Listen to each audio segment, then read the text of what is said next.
My name is Marek Rudak, and the goal of this video is to ignite your heart to lead in personal professional relationships. And to do that today, we're going to reflect on the following statement. Leadership is seeing what everyone sees, but actually doing something about it. Again, leadership is seeing what everyone sees, but actually doing something about it.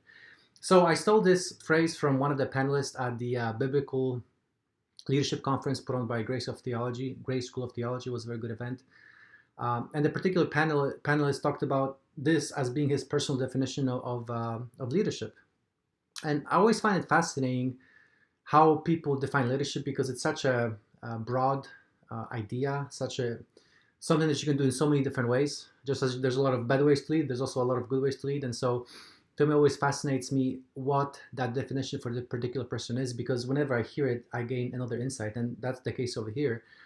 And here's the thing, guys. I don't know about you, but a lot of the times, the hard thing about leadership is that you automatically go to the most successful leaders or people who are perceived to be most successful in leadership. And so just as a case in point, I Googled the best leader in the world, I believe. And the first item that came up was Gandhi.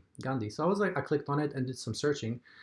And one thing that really fascinates me about leaders is that a lot of times people focus on the big things, but they don't necessarily look at the small things. And one small thing that I dug up in my 10-minute research on Gandhi, so don't take me as an expert, was that he was very good about doing the small things right, which prepared him to do the big things right. For example, his mom insisted that he maintained being a vegetarian when he left the home, and he made that promise to her, and he persisted on that promise when he went out to the big world to study. I think he studied in UK, and then later on got a job.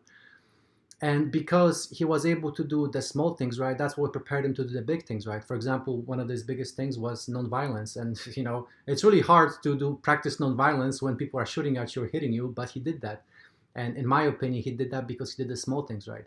So how does that parlay to relationships? Well, here's the thing, guys. A lot of time relationships, and I'm guilty of it as well, and I see it across many of my clients, is that everyone sees something that's could be improved, kind of like the elephant in the room, but very rarely somebody does something about it. So isn't it fascinating how leadership and relationships overlap? And then sometimes it's at work when people know something's wrong, but they don't address it. Or it's at home when there's underlying conflict that the particular person is afraid to bring up with a spouse or a girlfriend, because they're worried that that conversation is going to sink the relationship, when in fact, a lot of the times when you have that conversation, it improves the relationship. So my friends, my encouragement to you is to look at your relationship, whether at home or at work, and identify the things, and they don't have to be big. The best thing is to start small, just like Gandhi. He didn't start with being the leader of nonviolence movement in India. He started with a small thing of maintaining his vegetarian practice. Find out those small things that everyone sees, but you actually do something about it, whether that's home or at work. And what you see is the more you do that, the more you grow in your ability to lead, the more you grow in your ability to influence other people. And if you need some help, please go to CS1 Mindset, sign up for a complimentary relationship audit, where I'll be more than happy to help you identify the simple steps you can take to lead in your personal professional relationships. Until next time, God bless, and talk to you soon.